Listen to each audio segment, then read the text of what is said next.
Because I was always asking God, I'm telling God I'm sorry. But man, I was still watching porn. I was still chasing women. I was still doing everything under the sun.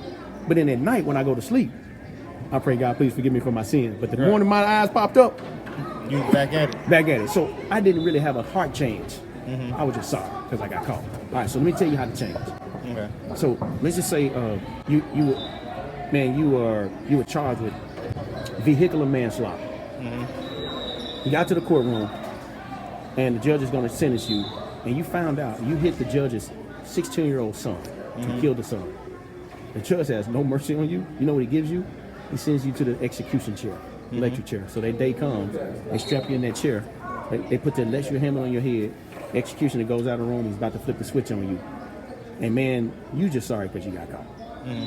But all of a sudden, the judge comes into the room while you sit in that chair, and you surprised.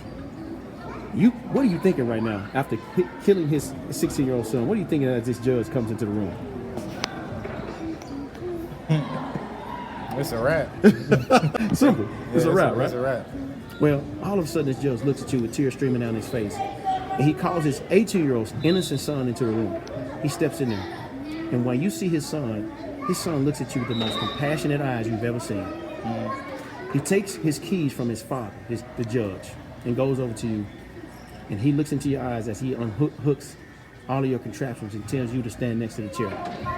He grabs you tight and hugs you, and he sits down in your place. The son says, Father, I'm ready. The judge comes over with his hands shaking, tears stream down in his face. He straps both of his innocent 18-year-old son in that chair, put the electrical bucket on his head, and you're standing next to the chair.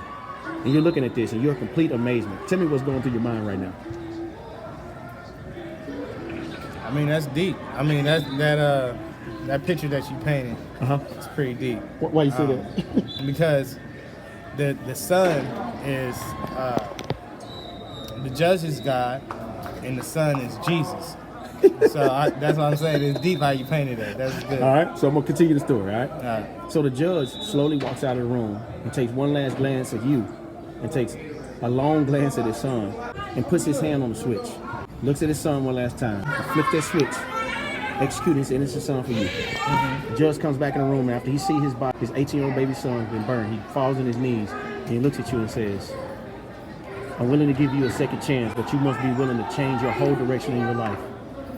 And I'll give you the innocence of my son. If you accept what my son has done in this chair, I'll give you his innocence, and you're free to go. What would you do? Reject it or accept it? Accept it. Yeah. It's over. Like whatever I was doing beforehand or chasing, it's done. It's a wrap. Yeah. So here's the deal, and you know this. You already understood what I was saying. That 2,000 years ago, God just don't want you to be sorry because you got caught. He wants you to be sorry for what you've done to his son. If you be willing to accept what his son has done on that cross, the Bible says God will take the innocence of Jesus and he will apply it to your account. And even though you're guilty, God will let you come into heaven with no penalty because his son already paid your fine. He don't have to punish you. But if you accept that truly now, you're not just trying to stay out of hell because you got caught. You want to change now. You want to live your life different because of the mercy that Jesus showed you, because of the mercy of God. And if you truly accept that, man, your life will change. Yeah. Because he's giving you a gift that you don't deserve. You never have to worry about being 0, 90%, 50%, because he's giving you that as a gift. He's not going to take that back away from you. So if you would truly say, God, I am sorry, but I'm not just sorry because I got caught. I'm sorry because of what I did to your son, and you're willing to give me this gift that I don't deserve. God will give you a whole new thought, a whole new innocence, a whole new frame of mind. See, I went from like loving my sin and enjoying it, to when I truly accepted it, I wanted to change. I'm right there with you. Okay. I'm right there with you, yeah. So man, the last words Jesus said on the cross, it is finished. And if that's if you have done that, man, you're safe. If you've not done that, you don't need to have a Judas type of sorrow, because you'll go to hell. Right. You need to have a Peter type of sorrow. When he sinned and denied Jesus, the Bible says he went and he started like doing what Jesus did. He started living the life that Jesus lived.